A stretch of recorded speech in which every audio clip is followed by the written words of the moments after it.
got a new product that I'm looking at that my son had custom built for me here in Montana.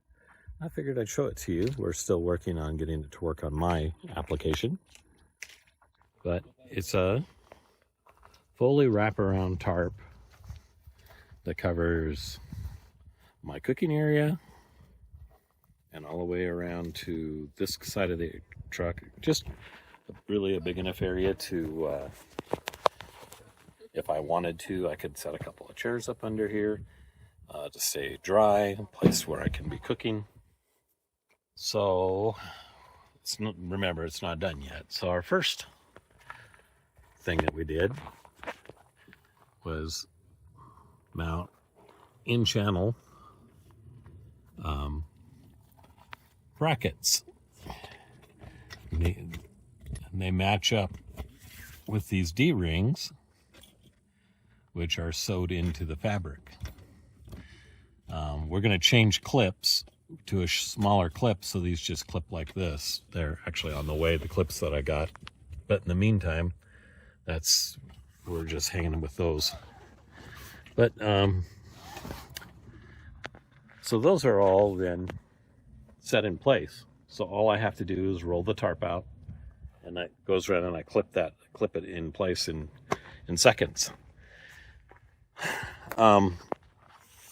We have D-rings going different ways.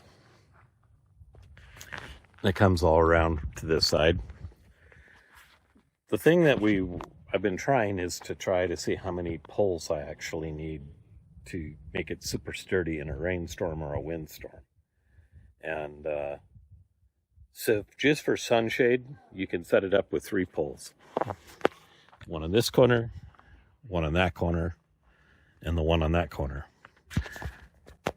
However, if you were to have significant rainfall or really hard winds, you have to do something different to make it solid. So then you add 2 more poles.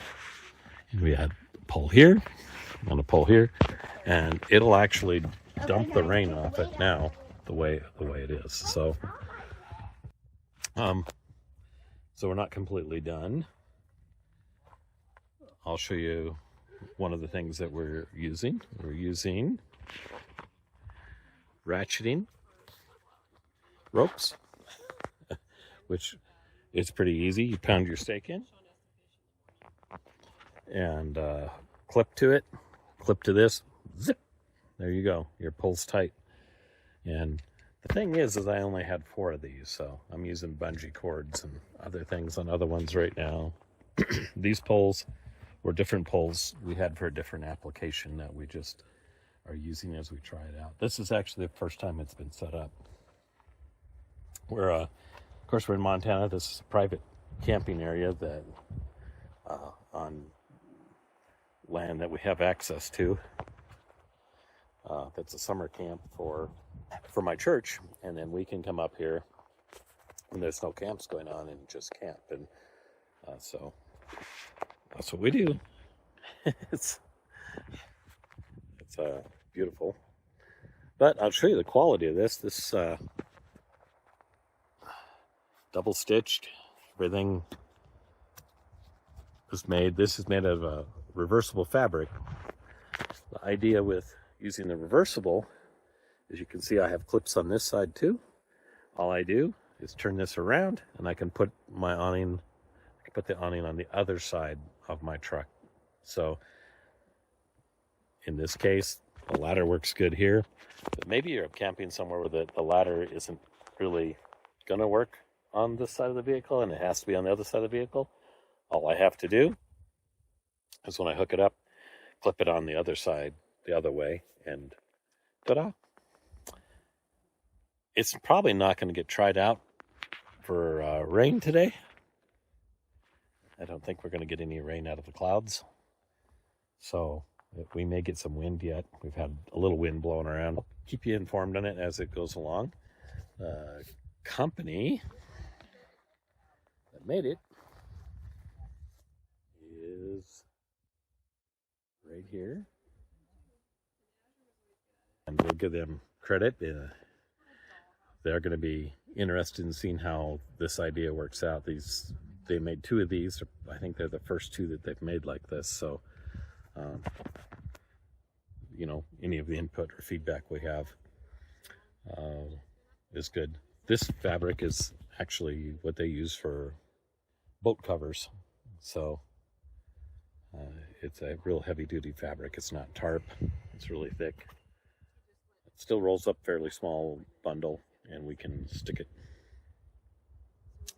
in a little stuff bag that's about maybe 18 inches long and maybe about 5 inches wide, and then the poles. So anyway, you'll be seeing it on the trips, and I'm sure we'll get to try it out before this year's over in rain and snow and all of that. It's still really a poor man's option to having a folding out one, and it still requires a little more work, but on the other hand, it could end up being a little sturdier, a little more practical, and so there it is. Since the initial purchase and setup of the awning, we've been able to have it in 2 rainstorms. My son has an identical one to mine, and he uses it on his Gladiator. They were in a rainstorm that had extremely high winds. In fact, there were 2 awnings attached to vehicles that were with him, and they both got ripped off in the wind off the vehicle and bent the tracks and everything. His awning did not break. In fact, at one point he had 17 people in the area sheltering themselves underneath this awning.